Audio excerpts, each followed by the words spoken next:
Hola, ¿qué tal? Aquí Ernesto de nuevo. Vengo con un nuevo libro, haciendo como... No tiene formato este video que voy a hacer. Es más bien los comentarios, fragmentos que puedo destacar del libro. También, entre otras cosas, puedo proporcionar una revisión, un breve resumen acerca de lo que es el norte y la veleta oxidada, así se llama el libro. El norte y la veleta oxidada. Voy a destacar ciertos fragmentos, como ya dije, haciendo un análisis de los mismos y tratando de dar una visión o expresarme desde mi disciplina que actualmente estoy estudiando, la cual recibe el nombre de psicología. Así que comencemos hablando en primera instancia del norte. El norte es una novela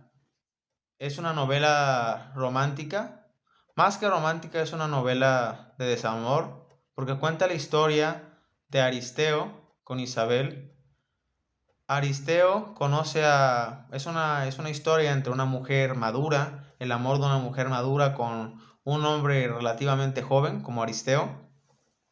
Aristeo tenía aproximadamente unos 14 años. Isabel tenía casi 50 años tenía la señora ahí que es parte de los personajes protagonistas del libro, de la historia. Y esa novela narra la historia de desamor. ¿Por qué? Porque comienza como todo un romance típico entre una mujer madura y un hombre joven. Entonces comienza un romance, pero llega una tercera pieza, la cual juega un papel importante porque se crea un triángulo amoroso entre esos tres. Hay una persona de por medio, la cual es un factor causante de infidelidad en la historia, en la novela. Aristeo conoce a Isabel en una situación muy, muy desagradable. La conoce en unos baños. Él trabajaba en un cine de cerca de la Plaza Armas. Él conoció a Isabel, la conoció en un baño. Precisamente estaba en una situación desagradable porque había una persona que quería abusar de ella sexualmente. Esa persona o ese hombre estaba totalmente ebrio. Así que hubo una escena en donde Aristeo defendió a Isabel, le quitó al hombre, le dio un golpe en el estómago, y ahí, entre el jadeo y el olor a orina, se encontraron esas dos almas, se encontraron esas dos personas. Ahí comenzó la historia. La mujer madura quería recompensar al joven por medio de una recompensa, que ella quería darle a entender que era una recompensa económica, pero Aristeo, como un joven, él entendió mal las intenciones o el tipo de pago que le iba a dar Isabel, y lo entendió por un pago carnal. Así que ahí, en primera instancia, en ese mismo cuadro, en donde Isabel lleva al muchacho a su casa para darle un tipo de recompensa, pues ahí surge toda la relación de apasionamiento y todas las pasiones que que se desenvuelven a lo largo de la historia.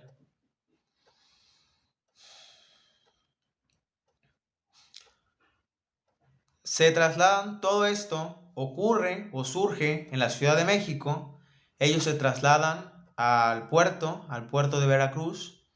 Se trasladan y se desarrolla la mayor parte del romance se desarrolla ahí.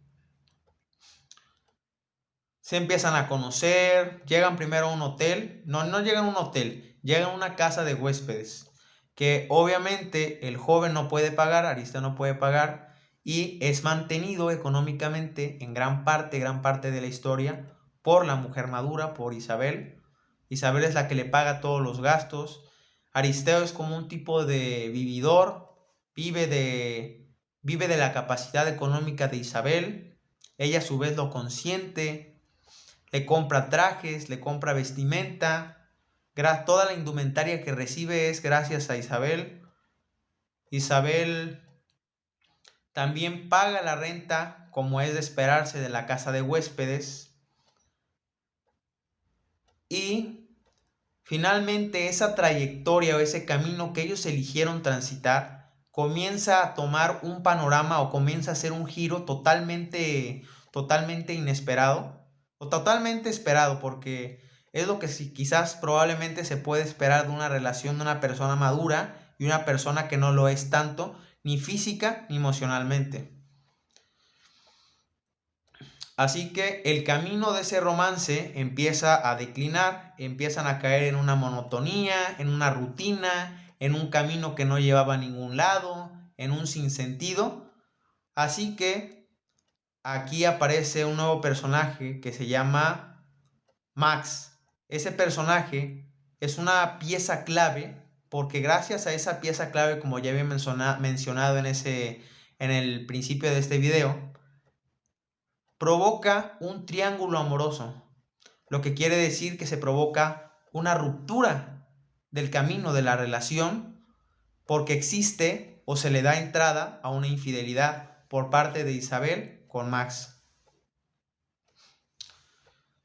Carballido tiene una forma muy peculiar de dar a conocer este tipo de personajes porque como tal, dado las reseñas que he leído, lo que he podido analizar, hay muchas opiniones que coinciden en el punto en que Carballido no es totalmente explícito con los personajes. Tú puedes pensar de manera superficial que en realidad los personajes son tres puntualmente.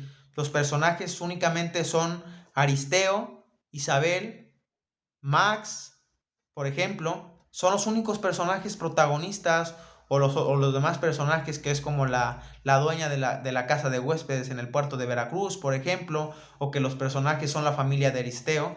Esa es una visión puramente superficial. Carballido es capaz de introducir o de insertar estos personajes que no precisamente reciben un nombre, sino que son personajes más ambientales.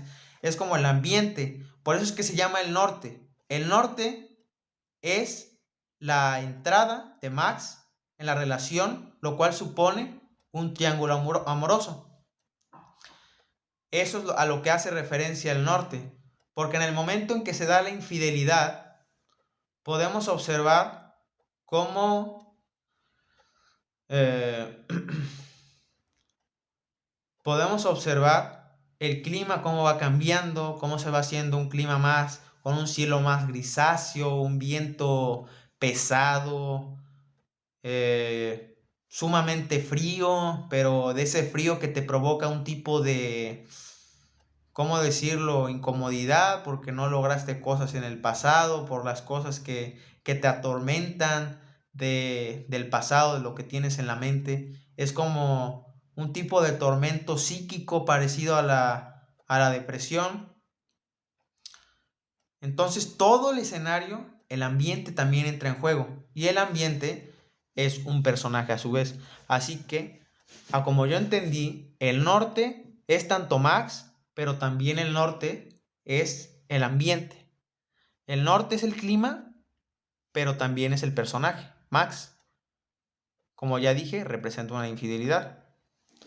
Aquí voy a proporcionar voy a leer unos pequeños fragmentos del norte haciendo un análisis, porque es precisamente en estos fragmentos en los que nosotros vamos a poder observar gran parte de la personalización del autor en la obra. Vamos a encontrar aquí gran parte de la personalidad, del pensamiento, de la corriente ideológica quizás por la que más se inclinaba Carballido. Vamos a encontrarlo particularmente en estos fragmentos. Vamos a leer el primer fragmento. Eso, a la cárcel, claro. Pueden meter a cualquiera, sin ningún motivo por las causas más banales. La naturaleza de cada quien está llena de elementos dignos de encierro. La familia lo sabía, y la ley es dispareja. El pleito con la vecina, el beso en el zaguán, el queso escamoteado, todo. Orinarse, gritar, jugar pelota, son gérmenes de cárcel que pueden incubar o no. Es nada más un mal premio, es una enfermedad vista por el enfermo. Solo queda ser hábil, no dejarse agarrar.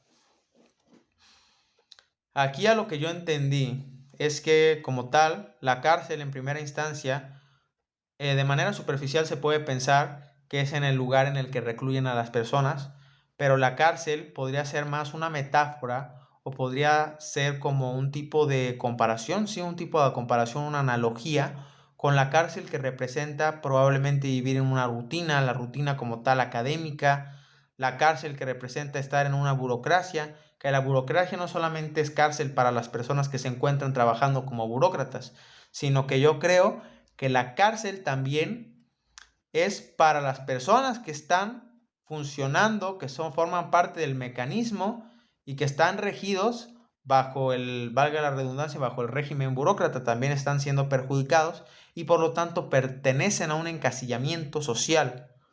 Las personas también resentimos las repercusiones, sentimos las repercusiones de pertenecer a un estado que fomentaba la burocracia, ¿no? Igual en muchos ámbitos se sigue fomentando esa misma cuestión.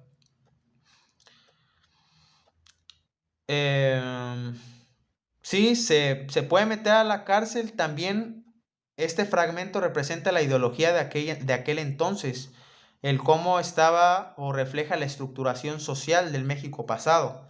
Porque hasta donde yo sé, para meter a la cárcel a las personas, el poder político tiene un poder exageradamente elevado que puede el sistema judicial, actualmente todavía podemos compartir esa misma ideología de que el sistema judicial está profundamente corrompido, es profundamente corrupto y no hace justicia realmente, no mete a las personas, no recluye a aquellos individuos que realmente tendrían que pertenecer a esos centros de reclusión, a esas cárceles.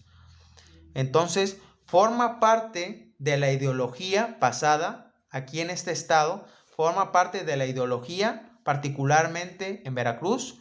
Yo creo que es a nivel nacional, el sistema judicial está roto, es altamente corrupto y refleja esa visión de la sociedad, de la estructuración de la sociedad mexicana, en lo particular este fragmento.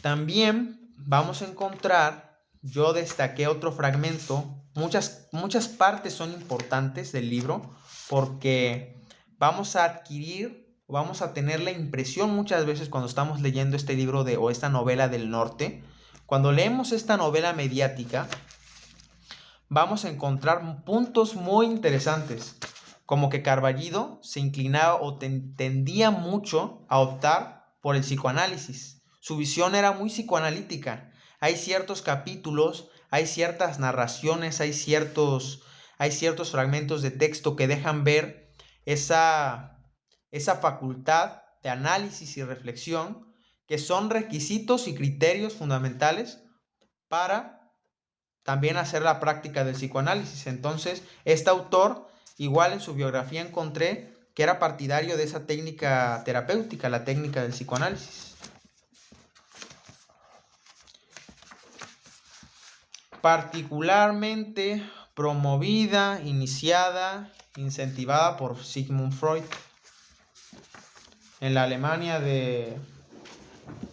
esa que se vio también involucrada de cierta forma en la Primera Guerra Mundial.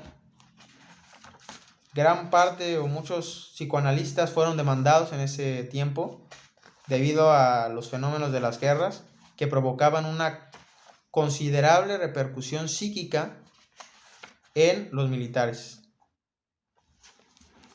Como tal subrayé 3, pero 2 en lo particular se me hizo específicamente se me hicieron importantes. 3, sí son 3. Aquí está otro fragmento que dice Aristeo, Aristeo, Aristeo. Acompañaba así los movimientos de la aguja, hasta que el nombre se convertía en 4 sílabas que nada querían decir. Así, hilo a hilo, ella también se iba vaciando de todo, hasta hacer una unidad con las flores geométricas y planas. Aristeo. Aquí el autor expone una técnica para revelar o descubrir el sentido de las palabras, que realmente las palabras no tienen sentido, sino que nosotros somos somos los que cargamos la palabra de sentido en lo particular.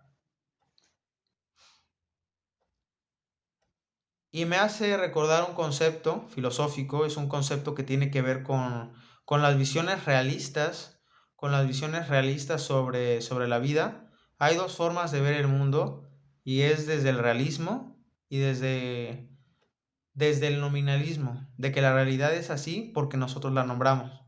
Es decir, que la realidad existe porque tiene un nombre, porque es el nombre que le damos. Por ejemplo, esta liga existe porque yo le doy el nombre de liga, y mientras tenga el nombre de liga, tiene la posibilidad de ser real.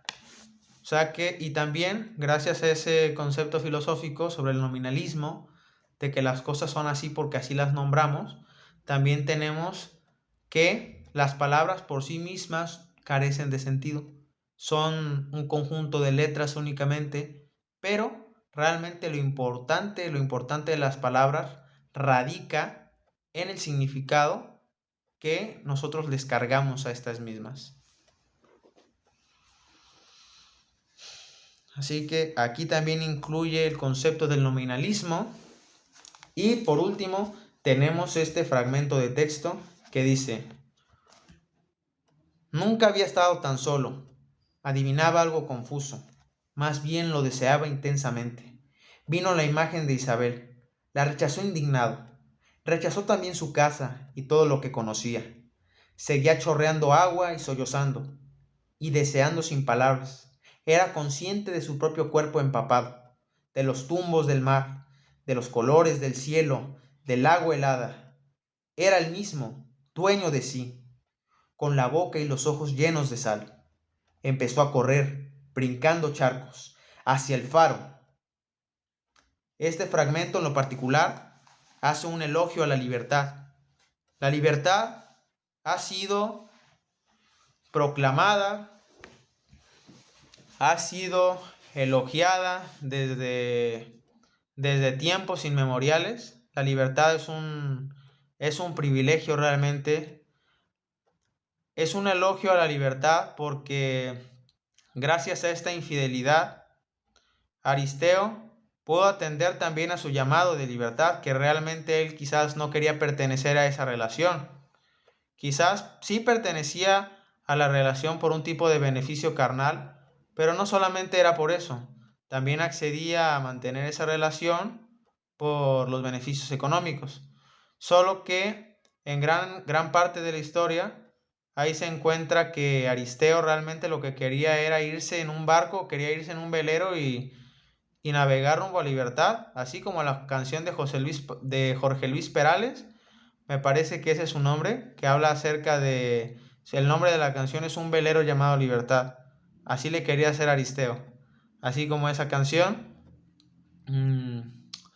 Entonces, cuando se da la oportunidad con la infidelidad, con todos los sentimientos encontrados, rencores, odios a Isabel, golpeó a Isabel, ejerció violencia hacia ella, pero finalmente ya cuando era libre, cuando ya vio la libertad en sus manos, que la infidelidad era una excusa para atender ese llamado interno que le exigía libertad, emprendió su camino que tanto le había estado gritando en su corazón, y como ya comenté hace un momento, navegó hacia libertad.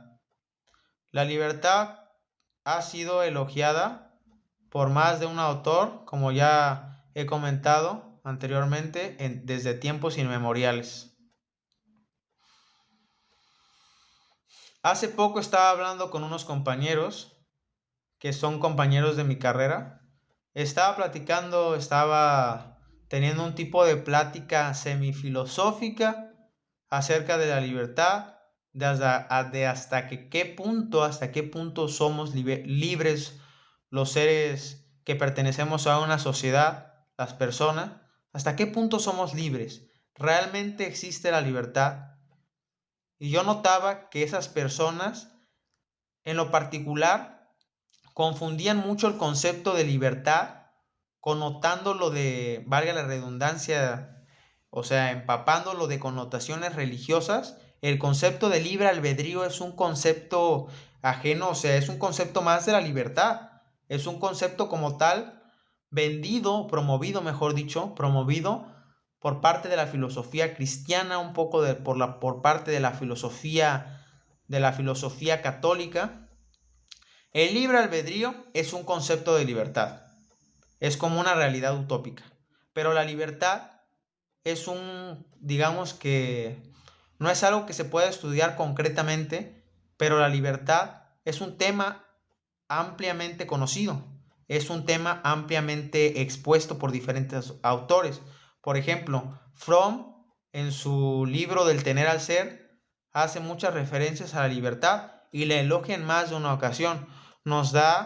También acostumbra a asociar la palabra conciencia con la palabra libertad, que todos aquellos caminos que amplíen la conciencia en todos los aspectos, que no existe solamente un tipo de conciencia, sino que este concepto tiene carácter multifactorial realmente, es un concepto multifacético, el de la conciencia, y se puede llegar a ese camino por medio de diferentes prácticas. Y entre más nosotros nos internemos, nos dejemos absorber por ese camino de la conciencia, nosotros lograremos ser más libres de las ataduras, de las cadenas que nos atan, de las cadenas psíquicas como tal en concreto.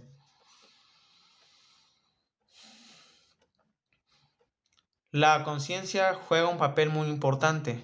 Entonces, la libertad, en primer lugar hay que establecer que la libertad está no solamente empapada de connotaciones religiosas, sino que la libertad también tiene cabida en el ámbito jurídico, tiene cabida en el ámbito filosófico, y yo como tal concibo a la libertad como aquel acceso que tenemos a realizar algo o a tener algo. Por ejemplo, nosotros las personas, en el momento en el que llegamos a este mundo, como somos seres sociales, nacemos en primer lugar ya suprimiendo o nos mutilan las libertades supremas que supuestamente expone el humanismo o sí, concretamente expone Fromm, expone una visión de libertad, de las libertades supremas, las libertades naturales.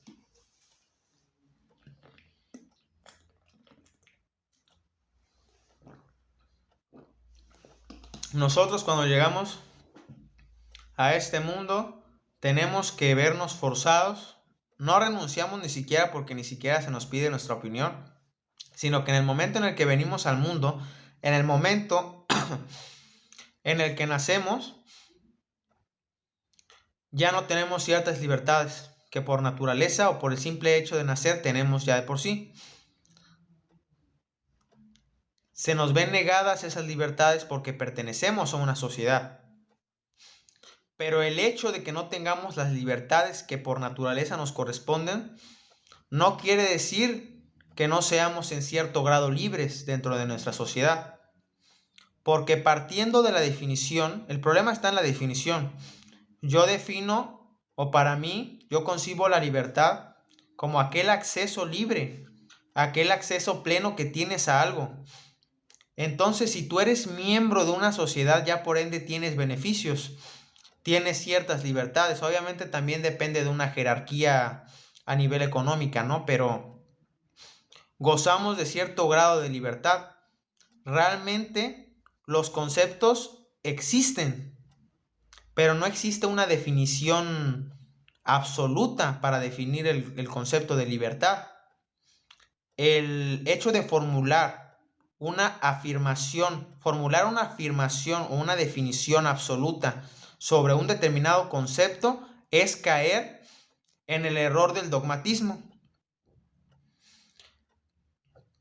que también se basa en anteponer nuestro criterio sobre el de la otra persona. Así que somos más libres de lo que pensamos y a su vez somos menos libres de lo que pensamos.